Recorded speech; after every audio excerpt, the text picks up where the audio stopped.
सम्पूर्ण अधिकारी गर्नुहुन्छ। मैले अहिले कुरा पनि गरेको छु, पछिल्ला दिनहरूमा झापादेखि लिएर कल्याणीसम्मका अधिकारीहरूको आकर्षणको केन्द्र बनाउने हामी अधिकारीहरूको एउटा प्रण रहेको छ।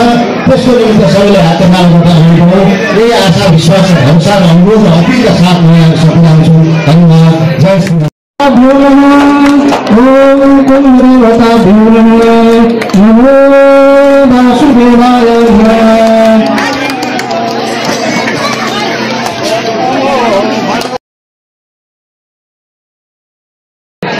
परम्परा संस्कार जोगाइएन भनेदेखि अर्कोबाट अतिक्रमण हुने खतरा हुन्छ। त्यस कारणले पनि यो 5 वर्षमा हुने कुल पूजा 7 वर्ष चढेर भए पनि तपाईहरु सबै बन्धु बान्धवलाई यहाँ भेट्ने जुन अवसर मिलेको छ, यसलाई अझै धेरै फराकिलो ढङ्गले लिएर गएर विभिन्न क्षेत्रमा यस ठाउँबाट जानुभएका आफ्ना बन्धु बान्धवहरूलाई फेरि एक ठाउँमा उभ्याएर एकअर्कालाई हामी सँगै छौँ भन्ने अनुभूति दिलाएर अपनत्वको भावना विकास गरेर एउटा यहाँको तात्पर्य अझै यहाँनिरबाट चाहिँ बाहिर जानुभएका अधिकारी सदस्यहरू जो हुनुहुन्छ उहाँहरूलाई अझै धेरै यहाँनिर जोड्ने र उहाँहरूको व्यक्तिगत जीवनमा पनि यहाँको यो समाजले यहाँको यो समुदायले अझै धेरै व्यक्तिगत रूपमा नै टेवा पुर्याउनको लागि सहयोग गर्नुपर्नेछ जस्तो मलाई लाग्छ। यहाँबाट अधिकारी समुदाय जति धेरै माथि देशका विभिन्न क्षेत्रमा प्रतिनिधित्व हुनेछ, यहाँहरू सबैजनाको शिर ठाडो हुनेछ।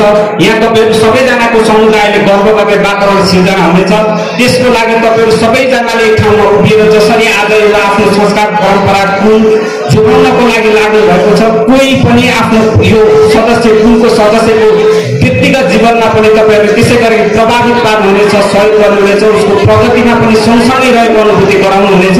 त्यसको लागि हामी सामाजिक रूपमा लागिराखेको र यही गोत्रको एउटा सदस्य सदस्य भएको हिसाबले तपाईहरुको सबै खालका दिनहरुमा सँगसँगै रहने तपाईहरुको प्रतिबद्धता व्यक्त गर्दै यो 8 दिनसम्म चल्ने 11 गतेसम्म तपाईहरु सबैजना जहाँबाट यहाँ आउनु भएको छ यो कार्य सम्पन्न यो यस्तो शुभ कार्यमा तपाईहरु अन्तिम दिनसम्म अझै अधिकारी दाजुभाइहरु अन्तिम दिनसम्म सँगै रहेर 11 गतेको दिनसम्म सँगै रहेर हामी पनि त्यो बीचबीचमा आउनेछौँ सुन्नेछौँ यति धेरै ज्ञानका कुराहरू धार्मिक ज्ञान भनेको यो समाजलाई हिजो कानुनी रूपमा आज लिखित कानुनहरू बन्यो त्यो भन्दा अगाडि समाजलाई अनुशासनमा डोर्याउँदै आएको त्यो धार्मिक ज्ञानहरू त्यो बीचबीचमा आएर हामी पनि आर्जन गर्नेछौँ यो सबै कुरा तपाईहरु अन्तिम दिनसम्म सँगै रहनुहुन्छ फेरि पनि हाम्रो भेट हुनेछ भन्ने तपाईहरुलाई त्यो प्रतिबद्धता व्यक्त गर्दै यो कार्यको शुभकामना व्यक्त गर्दै म आफ्नो भनाइ टुङ्ग्याउँछु। श्रीमन् नारायण।